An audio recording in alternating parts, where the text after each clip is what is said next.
السلام علیکم ملګرو، په دې هیله چې روغ جوړ بستئ او د صحت جامې پر تن وي. دوستانو، په دغه ویډیو کې به زه تاسو ته د فیسبوک لپاره دوه پټ سیټینګونه دروښایم. دوه سیټینګونه په هر فیسبوک اکاونټ کې له ځانه وي، نو کیدای شي تاسو تر اوسه پورې ترې دغه سیټینګو څخه ګټه نه وي اخیستې. نو ویډیو تر اخره پورې وګورئ او ویډیو د خپلو دوستانو سره خامخا شیر کړئ تر څو هغوی هم له دې طریقې څخه ګټه واخلي. نو نور وخت مو نه اخلم، زه د ویډیو په طرف ویډیو شروع کوو. اول سیټینګ باندې خبره کوو.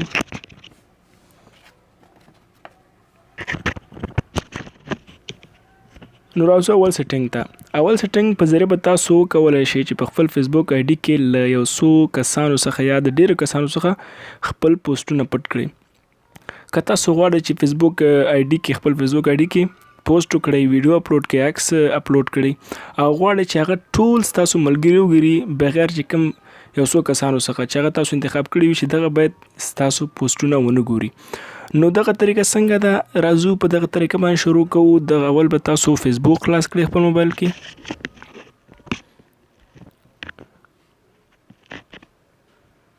فیسبوک مو چې کله خلاص کړئ، بیا به دغه د درې کرښې چې پاس دي په دې باندې به تاسو کلیک وکړئ. په دې چې کله کلیک وکړو، بیا به نه وبخښئ، دې نه به وځئ، سرچ ته به راشئ. د هغه چا آی ډي به سرچ کړئ چې کوم تاسو د هغې څخه پوسټ پټول غواړئ.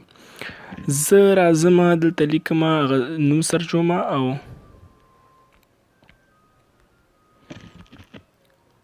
په دې به تاسو کلیک وکړئ. بیا به چې کله مو دغه آی ډي سرچ کړه په فرینډز باندې، په دې باندې به تاسو کلیک وکړئ.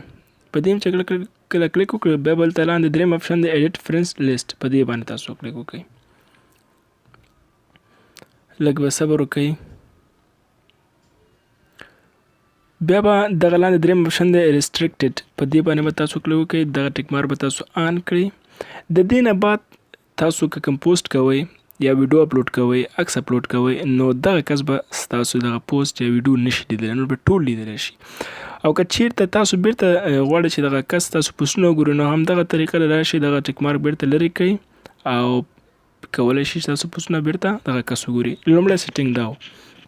دویم سیټینګ په دې باندې خبره کوو. دویم سیټینګ دا دی چې تاسو په خپل فیسبوک آی ډي کې چې کوم فرینډ ریکویسټونه لیږلي وي، څنګه کولی شو چې هغه معلوم کړو چې موږ چاته فرینډ ریکویسټونه لیږلي دي او څنګه هغه کینسل کړو بیرته. نو راځو، یعنې ملګرتیا بلنې مو چاته لیږلي دي. په دغه درې کرښې چې دي په دې باندې کلیک کوو او لاندې اپشن دی د فرینډز، په دې باندې کلیک وکړئ. په دې چې کله کلیک وکړو، بیا بلته اپشن د سی آل، په دې باندې تاسو کلیک وکړئ.